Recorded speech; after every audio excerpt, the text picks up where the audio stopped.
district, and that everybody will have a safe and wonderful, peaceful Christmas and holiday season, Father.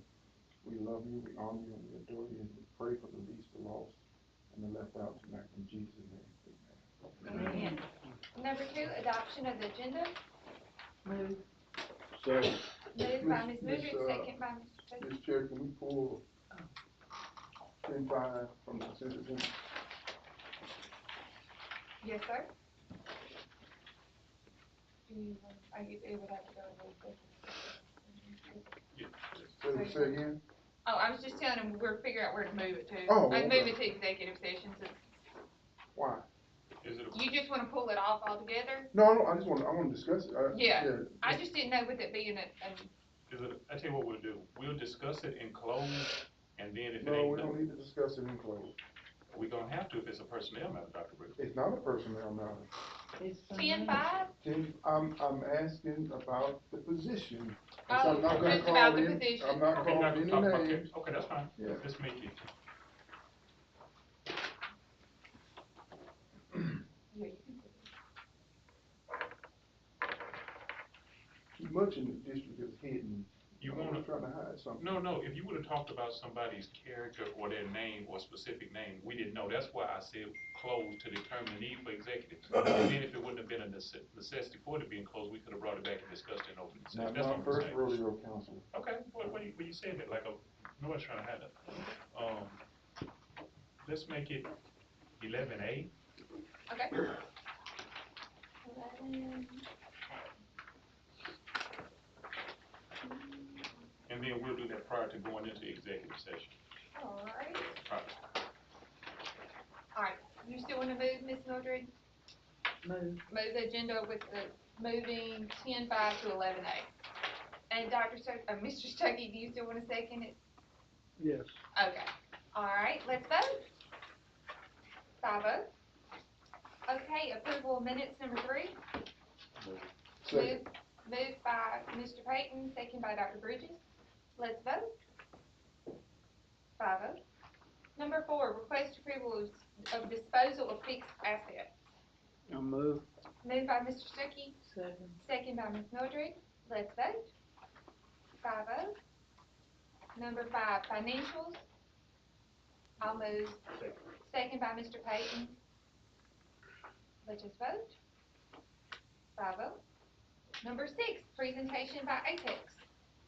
Hi, everybody. Hi. Fine. I am Quita Bride. I'm the Public Engagement Manager for Apex Clean Energy, and we have plans to build a solar farm in this area. It'll be called Bluestown Solar. As of right now, we are still in the state permitting process. We filed our application, and we should know something probably maybe early second quarter as to how we will proceed. But it's not just me here today. Mr. Bobby has pulled in my colleague, Chris Hawk. And before I hand it over to him, we just want to thank Lawrence County so much because everybody has been so welcoming, the Board of Supervisors. They see the vision as to what impact can be made right here in this area. So we're excited to be here, and we thank you so much for having us this evening. All right, I will hand it over to Chris, our developer.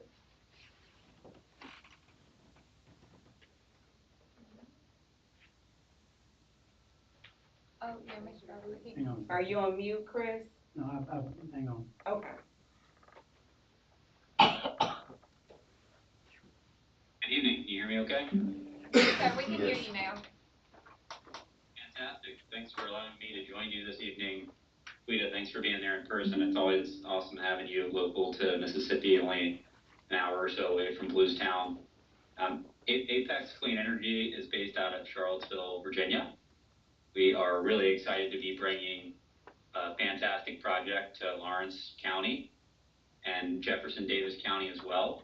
So the project is split between both you all and your neighbors to the east. I'm going to try to share my screen here, and I'm hoping you can see this. Let me know if you can't, and I will not refer to the screen.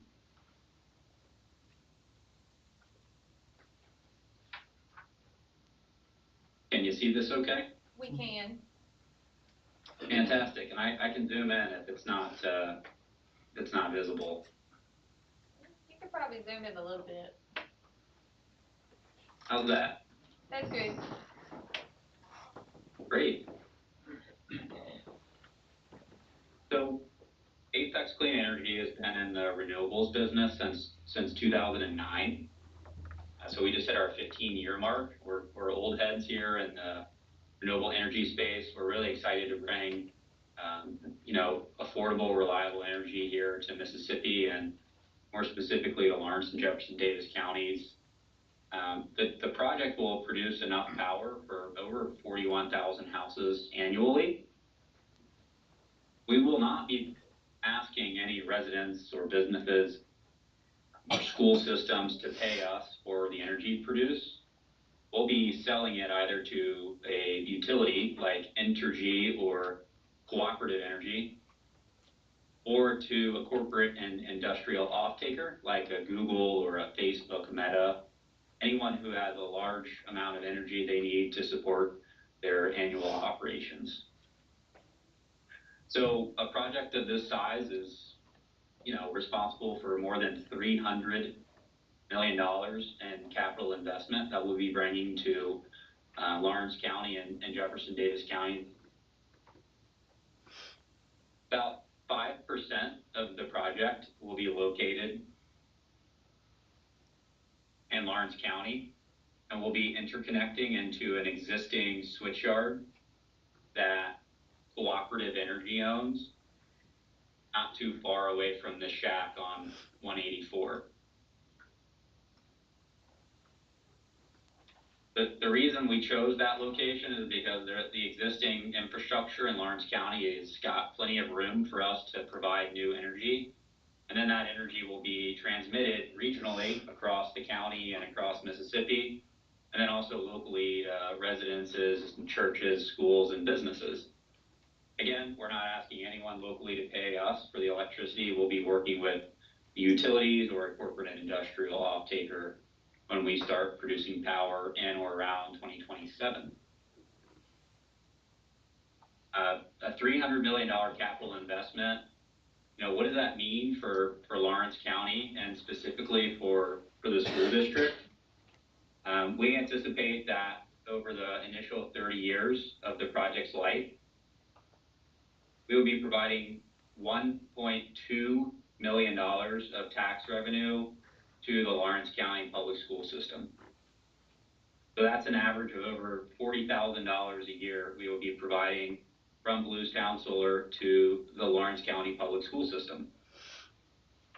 That tax revenue comes without any ask of us to the county. We are not asking for any public water, public sewer, and we're also not increasing the population adding to the school system. So that would be a net of $1.2 million to Lawrence County over the initial 30 years of the project's life.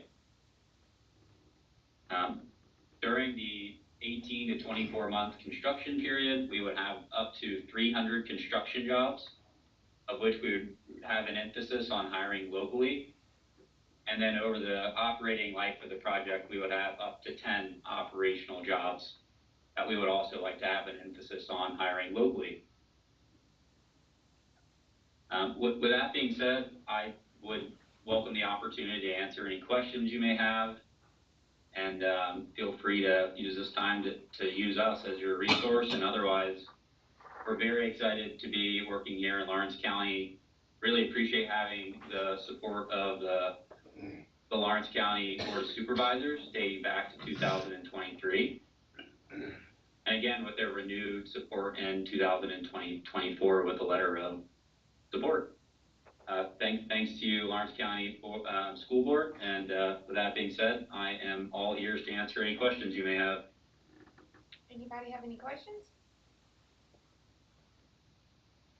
I don't think we have any, but thank you so much for taking your time and coming and speaking to us. We appreciate it. No problem. And just to close it out, Chris, to let you all know, we do have a community grant program, which offers between $1,000 and $5,000 to an organization that's having a positive impact in the community.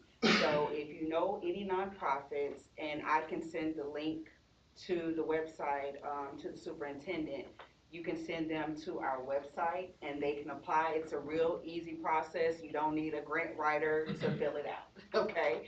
And also, as Chris mentioned, with the construction jobs comes an opportunity for local businesses and vendors to participate. We're already building a list of vendors that we can give to our general contractor, in just different companies, different industries, and we have a list on our website. So any local businesses that would like to sign their company up to be considered to be a part of the project, they can do that as well. Perfect, thank y'all so much. Thank y'all. Y'all have a good night. Y'all have a good one too. Thank you, Chris. All right, number 7, superintendent comment. Good evening, everybody. Good evening. Going through just the general stuff. Enrollment for this month, Lawrence County High School, 527, Monticello Elementary, 395, New Hebron, 265, Rod Page, 189, Topeka Tilton, 299. That's up 1675 from 1672 last month, so we're going in the right direction. Average daily attendance, 92.4 this month compared to 91.6 last month. Also, right direction. Teacher attendance, same thing, 99.07% compared to 98 last month, so we're doing really good there. Student discipline, Lawrence County High School 20, Monticello Elementary 1, New Hebron 0, Rod Page 7, and Topeka Tilton 9. That's our general update. In other news, I want to recognize our outgoing board members, Mr. Dan Stuckey and Ms. Mildred Harvey, for their service to the Lawrence County School District over the past 6 years. We've got a platform we're going to bring to them so they don't have to. Over the past 6 years, Mr. Stuckey and Ms. Harvey helped the district navigate through. Just 1 year after they were elected, they were faced with the COVID-19 pandemic, and that was tough on school boards everywhere in the country. And it was tough, I know. They've also participated in selecting the last 3 superintendents, and I was the most recent, and appreciate y'all putting your support in me. Even though you're not gonna be on the board, feel free to call me anytime. If I can help you, I'd be glad to do it. I'm gonna we got Dr. Quinn's gonna come up and speak, because you gotta go first, and then Michael Harvey's gonna come up and speak for Miss Harvey. Congratulations, thank you. Oh, Lord have mercy. Well, good afternoon, board. Just wanted to say a few words about Mr. Stuckey. Got a call from Mr. Barron about just saying a few words. But Ms. Harvey, I want to say congratulations to, for doing what you've done. We appreciate the job over all the years. But for Mr. Stuckey, I knew Mr. Stuckey for a pretty good while now. I came into the district in 2002, and so it's been quite a few years ago. So I've been knowing Mr. Stuckey ever since then. He helped me as a new teacher coming into CTE Center to get my feet, guide me, what I need to do, because I'm coming in, I have no clue about the CTE Center, and anyway, just the guidance, and he provided that for a whole lot of teachers over the years, and just going back, just thinking about the number of years that he's put in Lawrence County with the school board. It's 40 plus years, I know that. If 6 years with school board, 34 teaching. So he's influenced a whole lot of students over the years. I'd always hear stories, I still hear stories about Mr. Stuckey from students, from parents that come up there. It's always positive things, always positive. I just know another thing that I remember so well, you have to be an advisor for student board, and Mr. Stuckey, he always take them to all the competitions, locally, state, But the one thing I always got in me is the nationals, and that's in Indianapolis, Indiana. 750 miles away, drive a bus. You know, that's dedication there to take us, yes. None of my people would do that today, I can tell you that right now. None of my teachers would do that. So, you know, it's, so dedication, they definitely had it. Just to influence, not just on the students, but on me, the teachers, and I appreciate that, Mr. Stuckey. Sure do. So, we thank you for your service. Thank you. Thank you, Dr. Quinn, Mr. Carter. Everybody else got to call her Miss Harvey, but I was fortunate enough to be able to call her mama from day one. And I'm just turned 49, and from the time I was in kindergarten all the way through high school, she was part of Lawrence County school systems. I was the first one on the bus, and I think that's why I hate getting up early now. You know, it was tough. But she always woke me up, Michael, your breakfast is ready. And she had my breakfast ready, we got dressed, we went and picked up everybody else and went on our way. She started at Beulah Williams, which is no longer there. She went to New Hebron, to Monticello Elementary, then to the alternative school. And, you know, it was there all these years that I learned how to be who I am, how I work, and how I do things. From when I would go see her at work for a minute before I went work nights, and her head in her hand because she's so sick, but you never miss work. You're there, you show up. To one night I'm at home, I was off for whatever reason, may have been a weekend, I don't recall. And she said, Michael, got a kid here, not gonna call his name, but hey, do you have shirts, a jacket, anything you can give this kid? Yes, ma'am, I got some stuff. I'll pack it up immediately, go over there and take it to him. You know, and he's there at Mama's. She always thought about the kids all these years.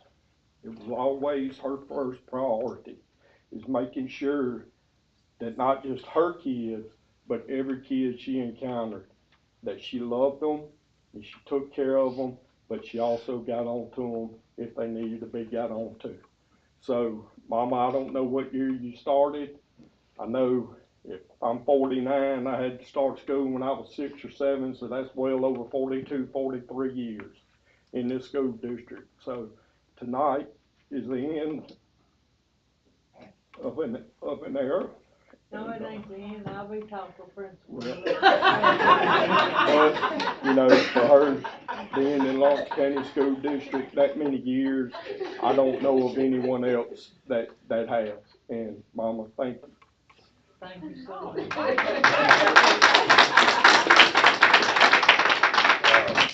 y'all like to say anything before I move on? Yeah, in case y'all get bored at a board meeting one night, just let me know, I'll come over and entertain you. Cause I know you're gonna get bored.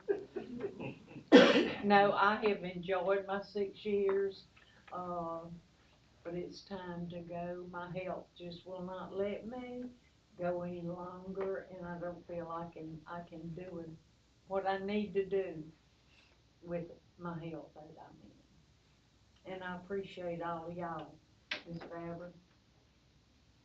Been a many a year. I think, let's see, who was superintendent when I started? No. Superintendent. She started when when you I was in the started third working, grade. oh my God. When It did you was, start? I Before know, Mr. Russell. maybe Mr. Price. What's the one that was in elementary school? No, I started work at Beulah Williams in October of 1979. That would have been Mr. Price. And Mr. Chance said he had to hire me so he could run his school. Because I was up there every day about something. my, Randy mostly.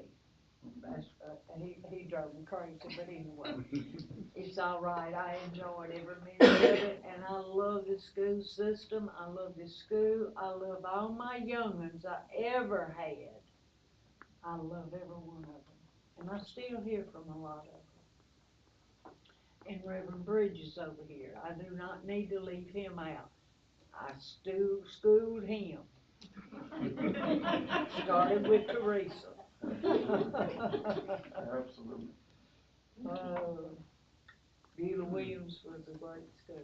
Well, Well, as somebody that has personal experience on the school board, I tell you, it's a tough job, and I sure appreciate y'all 6 years, cause it is absolutely not easy. No, So, it's not. we It's really not. appreciate everything y'all done.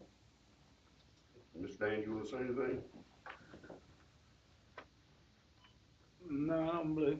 All right. All I right, hung around about as much as her. all right, number 8. I'm sorry. Oh, I I'm had so just a sorry. few more things. My bad. We will discuss policy C, general school administration, in January. If you'd like to suggest any changes, get those to Ms. Shelley by Monday, January 13th, and I'm gonna steal this one from you. Speaking of which, the next agenda item, request approval to change January 2025 board meeting due to the MLK holiday. So I want to open that up for discussion. Possible dates to change, maybe that Tuesday is what I was thinking.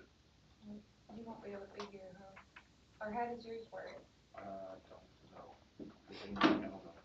I don't think I will, because I think that's the Jefferson County board meeting, because it's the third Tuesday.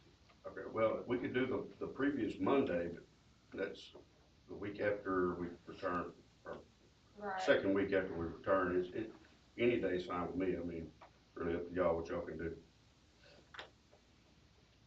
It doesn't matter. The previous Monday, I believe, was the 13th.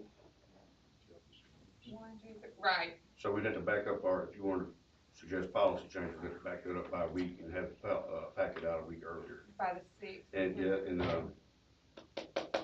so y'all just tell me. we could do it that Tuesday, the attorney doesn't have to be here. Okay. Okay, we can do, Keep which it would be works. the 1, 2, Okay. but that'd be the 21st. The 21st, okay. So it would move from the 20th to the 21st.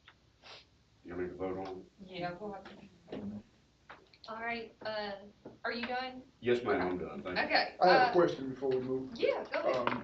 In your report, there was no, which is good news, no bullying report. Do we still get those? I haven't received any. I didn't know that I was supposed to get them, but I can start asking for them. Does Sped get them? Do they take? It used to be going to the State Department, but we haven't gotten any without it moving it there. I can start inquiring about it, make sure if we have any, I'll get them to you. If y'all would like to see them. And my other question is, bullying on the, district level. I guess that's a day-to-day thing. We wouldn't hear about that. As in terms of, not students, No, I mean, people that's under your thumb. I guess you wouldn't, it's a day-to-day operation thing, but I haven't gotten any per se bullying complaints. I've had some grievances, but not necessarily bullying. Are you sure? I have not. You and I talked, didn't we? I have not received anything in writing. Well, I don't work at the district. I don't have to put mine in writing. Right, well, we have some informal things people bring up. If we can settle them informally, we'll do that. Sometimes they don't want to put it in writing. So was mine settled? Yes, it was addressed. And we can discuss that privately later if you'd like to. Why everything got to be done in private? Why are we going rocks high? Well, I don't want to, it's a personnel thing. I don't want to call anybody's name I out. don't want, I don't call anybody, man. All right, thank you, Ms. Chair. Okay, so number 8, request approval to change the January board meeting from the 20th to the 21st due to MLK holiday. So moved. Moved by Dr. Bridges, and I will second. So, Let's vote. 5-0. Did you want to approve the superintendent comments? Do we? We don't ever, do we? You have to. Okay, I didn't think we don't normally. He's asking if we had to approve the superintendent comments, but we don't normally. Number 9-1 through 9-7. move to accept. Second. Moved by Mr. Stokey, second by Dr. Bridges. Let's vote. 5-0. Okay, number 10, so it'll be 10-1 through 10-4, and then 10-6, 7, and 8. Moved by Mr. Payton, Second. second by Ms. Mildred. Let's vote.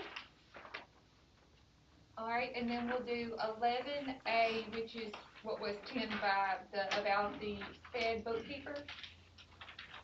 I'll move. Moved by Dr. Bridges, second by Mr. Payton. I was just wondering why this position, is anything you can tell us about this position come open in the middle of the year? There was a vacancy.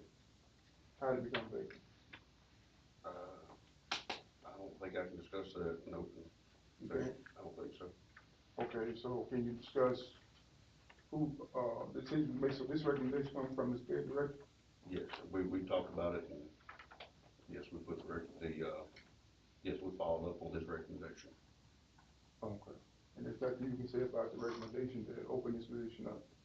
Did that come from the Fed director? Yeah, but it was between he and I, our discussions. But that's all you can say about it? I think it is, Dr. Bridges. I don't know the law on this, It but is all he can say in open session. I don't wanna say something that's gonna compromise me or the You're not. board or anything else. We're good. Are we not good? You can't speak for me, counselor. No, I'm not speaking for you, I'm speaking on Fine, behalf of the school. this is No, I'm not your meeting. No, it's not. This is not your meeting, this is the board meeting. Yeah, but you all pay me You are, to we make sure pay you don't you, violate the law we or pay, violate the we open pay you meetings for act. that, we don't pay you to take over the meeting. I'm not taking over the meeting, I'm doing my job. No, you're not, you're Yes, taking I over, am. trying to No, take I'm over not. the meeting. I got the floor. He's looking at me, asking me, can he ask questions, and I'm responding But to him. you said we good, we're not good. We're not good until, if I had the floor, till we say I'm good, till I'm done. We're not good. He looked at me to ask me, could He he speak did. further? Right, and He I answered did. his question, I wasn't even talking to you. You He said asked me we to good, what, who is we? He and I, Oh, the superintendent well, y'all myself. good. Okay, my bad, my fault. I need a clarification, who you Now me speaking and for? you are good. There's nothing else you say about this position? No, sir. Not in this open session. I'm not saying something that's gonna potentially put me in some kind of hot water. You know that. I can't say that. It's an open session. If we go into executive session, we can talk about it all you want to. I don't wanna talk about the executive session. I wanna talk about the bullying that's going on in this district. That's what I wanna talk about. And I can talk firsthand about it, cause I've tried the experience, but I can't be bullied, cause I don't work for the district, right? That's right.